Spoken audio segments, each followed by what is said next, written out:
Guys, welcome back to be the topper. जैसे आपको मैंने अपने टेलीग्राम चैनल पर भी अपना थंबनेल पहले से डाल दिया था कि हम लोग बात करेंगे एफएमएम में ज़्यादा से ज़्यादा स्कोर करने की कुछ टिप्स एंड ट्रिक्स के बारे में। तो इस वीडियो में हम आपको वही बताएंगे कि कुछ ऐसी टिप्स होती हैं, कुछ ऐसी चीज़ें होती हैं कि जिनका अगर हम ध्यान रखते हैं तो एफएमएम में हम एक बहुत ही डिसेंट स्कोर ले सकते हैं। ठीक है, और इस वीडियो में मैं ये भी बात करूँगी। सबसे पहले मैं आपको बता दूँ कि मैंने जब क्लास 12 तक जब मैंने स्टडी किया अपना, तो 9th से 12 तक मेरे पास एफएमएम था। तो एफएमएम में मेरे हमेशा ना 99 ही मार्क्स आते थे। 99 से कभी ऊपर नहीं आए और उससे कम भी नहीं आते थे, हमेशा 99 ही आते थे। तो मेरे 99 क्यों आए और मेरे 100 क्यों नहीं आए, इसके बारे में भी बात करेंगे। तो वीडियो को पूरा देखना और स्किप मत करना, और अगर अच्छा लगे तो लाइक कर देना, चैनल को सब्सक्राइब कर लेना फॉर मोर वीडियोस। तो सबसे पहला देखो, अभी सबसे पहले हम बिना फालतू की बात के शुरू करेंगे। अगर तो सबसे पहली जो चीज़ होती है, आपको ये समझना पड़ेगा कि एफएमएम एक वोकेशनल सब्जेक्ट है। एक वोकेशनल सब्जेक्ट को आपको कैसे पढ़ना है और एक थ्योरेटिकल सब्जेक्ट को आपको कैसे पढ़ना है, इसके अलग अलग चीज़ें होती हैं। वैसे एफएमएम भी बहुत थ्योरी है, बट वो वोकेशनल है तो आप उसको उस तरीके से पढ़ो। यहाँ पर आपको बहुत ज़्यादा रट्टा नहीं मारना होता है, आपको अपने कॉन्सेप्ट्स को क्लियर करना होता है। तो जो सबसे इंपॉर्टेंट बात है कि आप अपने कॉन्सेप्ट्स को क्लियर करो। आप वो भले अपने टीचर से पूछ के करो या वीडियोज़ देख के, जैसे मैं भी वीडियोज़ बनाती हूँ। तो अगर आप देखते हो तो अगर आपको समझ में आता है तो वेल एंड गुड, नहीं आता तो कमेंट करके पूछ लिया करो। क्योंकि आपका मेन जो एम है वो यही होना चाहिए कि आप अपने फंडे को क्लियर कर लो, अपने कॉन्सेप्ट्स को पूरी तरीके से क्लियर कर लो। ठीक है, तो गाइस दूसरी बात हमारे जो देखो, पहली बात हमारी ये है कि हमें अपने कॉन्सेप्ट्स को क्लियर करना है। दूसरी बात इंपॉर्टेंट हमारी ये होती है कि हम ना शॉर्ट नोट्स बनाएं। जब आप रीड करते हो तो आप छोटी छोटी चीज़ें जो आती हैं इंपॉर्टेंट होती हैं, आप उसको साइड में लिख लो। मार्जिन होते हैं ना, साइड में मार्जिन होते हैं, उसमें आप लिख लिया करो, ताकि अगर आप बार दोबारा पढ़ने जा रहे हो तो कुछ चीज़ें ऐसी होती हैं कि आपको समझ नहीं आती हैं, तो आप उनको दोबारा वहाँ पर देख सकते हो। ठीक है, और क्या रहता है वहाँ पर हमने लिख दिया तो हमें चीज़ें आसानी से समझ में भी आ जाती है। तो शॉर्ट नोट्स बना लो। अगर आप शॉर्ट नोट्स नहीं बना पा रहे हो या फिर आपको नोट्स बनाने में दिक्कत हो रही है, तो मैं उसके ऊपर डिटेल वीडियो भी बना सकती हूँ कि आप नोट्स कैसे बनाएं। और अगर आपको नहीं जानना है तो आप मेरे टेलीग्राम चैनल को ज्वाइन कर सकते हैं, वहाँ पर मैं नोट्स बना के पोस्ट कर देती हूँ, तो स्टूडेंट्स के वो काम आ जाते हैं। ठीक है, ये हमारी दूसरी बात हो गई।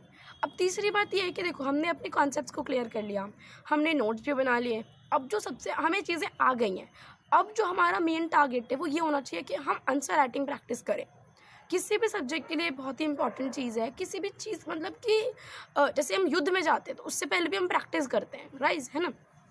तो ये इससे पहले यही होता है कि एग्ज़ाम में जाने से पहले भी आप थोड़ा सा प्रैक्टिस करके जाओगे अगर, तो वो आपके लिए अच्छा रहेगा। तो आप आंसर राइटिंग प्रैक्टिस करो, उसके लिए आपको चाहिए क्वेश्चंस।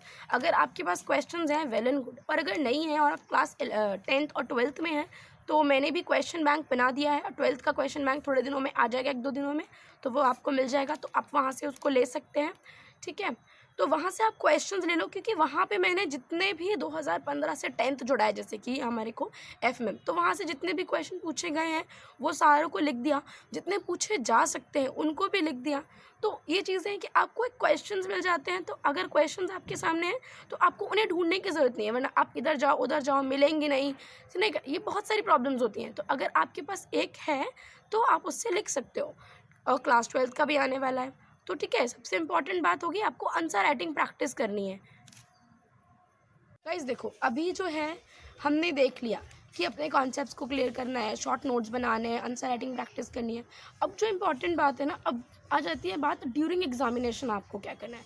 ये जो सारी चीज़ें मैंने पहले बताई, ये तो थी कि जब हम पढ़ रहे हैं तब हम करते हैं। अब सबसे जो इम्पॉर्टेंट चीज़ होती है वो होती है कि हमें ड्यूरिंग एग्जामिनेशन क्या करना है।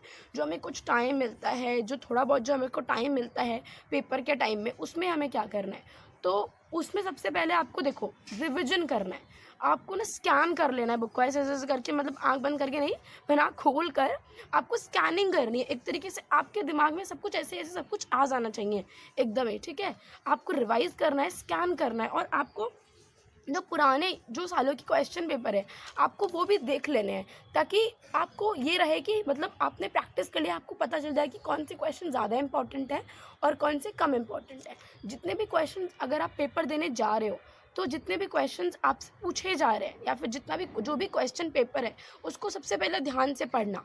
ठीक है, बच्चे क्या करते हैं उसको ध्यान से नहीं पढ़ते हैं और मतलब गलत सलत जो भी है वो कर दिया। कभी ऐसा होता है कि क्वेश्चन में पूछा कुछ और होता है और जल्दी जल्दी करने के चक्कर में हम कुछ समझ और जाते हैं और फिर आंसर हो जाता है गलत।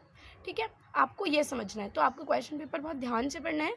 और उसके बाद वाली जो बात है वो ये है कि आपको अब उन क्वेश्चंस को अटेम्प्ट करना है जो कि आपको बहुत अच्छे तरीके से आते हैं, जिनमें आपको बहुत ही कॉन्फिडेंस है कि हाँ इसको आप बहुत अच्छे से कर लोगे। तो गाइस देखो, सबसे जो ये रहता है कि हाँ हमें वो क्वेश्चन पहले तो सीरीज से करना चाहिए, 1 to 30 जितने भी क्वेश्चन पूछे जा रहे हैं 1 से लेकर 30 तक लगातार कर दो।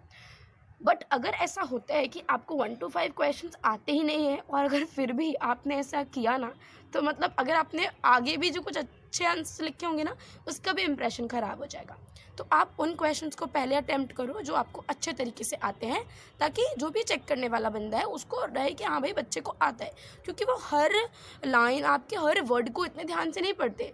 दे सर्च फॉर द कीवर्ड्स। आप जो उनको चाहिए कि आपने वो लिखा है, सही गलत से मतलब नहीं है, मतलब जो मेन पॉइंट है अगर आपने वो लिख दिया तो आपको मार्क्स मिल के ही रहेंगे, कोई नहीं छीन सकता। तो ये बहुत इंपॉर्टेंट है कि आपको उन क्वेश्चंस को पहले अटेम्प्ट करना है जो आपको बहुत अच्छे तरीके से आते हैं। अब आप आंसर लिख रहे हो, है ना, तो आप आंसर लिख रहे हो तो लिखते समय क्या इंपॉर्टेंट चीज़ें हैं? तो लिखते समय इंपॉर्टेंट चीज़ें ये रहती हैं कि आपको जो भी अगर कीवर्ड आता है कोई भी, देखो क्योंकि हर लाइन तो मैंने आपको पहले ही बता दिया, वरना नहीं पढ़ता। जो भी टीचर है वो नहीं पढ़ते क्योंकि उनके पास इतना टाइम नहीं होता है। आपकी एक शीट अकेली नहीं होती ना उनके पास तो बहुत सारी शीट्स होती हैं चेक करने के लिए। तो जो कीवर्ड्स आ रहे हैं उनको हाईलाइट कर दो, उनको अंडरलाइन कर दो, ताकि वो एकदम से दिखने लग जाए, ताकि वो जो भी चेक करने वाला बंदा है उसको पता रहे कि हाँ भाई ये इसने लिख दिया तो चलो इसको मैं मार्क्स दे देता हूँ। तो ये सारी बातें थी जो इनको अगर अप्लाई करते हैं खुद पर तो आपके भी काफ़ी अच्छे मार्क्स आ सकते हैं। ठीक है, तो यहाँ पर मैं एक बार फिर से बता देती हूँ। सबसे पहला पॉइंट था हमारा जो कि आपको अपने कॉन्सेप्ट्स को क्लियर करना है। दूसरा पॉइंट आपको शॉर्ट नोट्स बनाने हैं। तीसरा पॉइंट आपको आंसर राइटिंग प्रैक्टिस करनी है। चौथा पॉइंट आपको ड्यूरिंग एग्जामिनेशन मैंने क्या बताया कि सबसे पहले आपको रिवाइज करना है, स्कैन करना है। दूसरा, यहाँ पर अगर हम 5th पॉइंट देखें तो आपको प्रीवियस ईयर के क्वेश्चन पेपर देखने हैं। छठा, अगर हम देखें तो जो भी क्वेश्चन पेपर आपको मिला है आपको उसको बहुत ध्यान से पढ़ना है।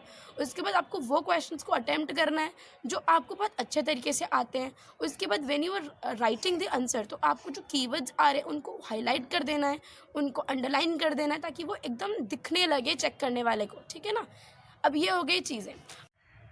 तो गाइज़ देखो, अब ये जो चीज़ें मैंने आपको बताई उनको मैंने भी यूज़ किया तो मेरे भी 99 मार्क्स आ गए। बट अब मैं बात करूँगी कि मेरे 100 मार्क्स क्यों नहीं आए। तो जब भी मैं पेपर देकर आती थी तो मुझे ऐसा लगता था कि सब कुछ सही है, ठीक है। बट जब भी मैंने अपने टीचर से बात की कि मैम मेरा 1 नंबर जो है वो क्यों कट जाता है, तो उन्होंने हमेशा ये बताया कि मेरा जो 1 मार्क है वो सिर्फ 1 मार्क के क्वेश्चन में ही कटता है। तो इसका मतलब कहीं ना कहीं मैंने बारीकी से नहीं पढ़ा होगा। तो ये मैं आपको क्यों बता रही हूँ, अब मेरी मिस्टेक आपको बताने का क्या फ़ायदा, मेरे नंबर तो बढ़ नहीं जाएंगे। बट ताकि आप ऐसी मिस्टेक नहीं करो, जो चीज़ें पूछी जा रही हैं या फिर जो बुक में जो अगर आपको दिया गया है तो उसको आपको बहुत ही ध्यान से पढ़ना है और आपको कोशिश करनी है कि लाइन टू लाइन अंडरलाइन करके पढ़ो, ताकि अगर कोई भी कीवर्ड आता है जो आपसे पूछ ले जाए, कोई फुल फॉर्म है, कुछ भी है जो कि 1 मार्क में पूछा जा सकता है, तो आप उसको अच्छे तरीके से लिख पाओ। तो यही था कुछ टिप्स एंड ट्रिक्स जिसको मैं आपके संग शेयर करना चाहती थी। अगर आपको वीडियो अच्छा लगा हो तो इसको लाइक कर देना, चैनल को सब्सक्राइब कर लेना for more videos. Thank you, bye bye.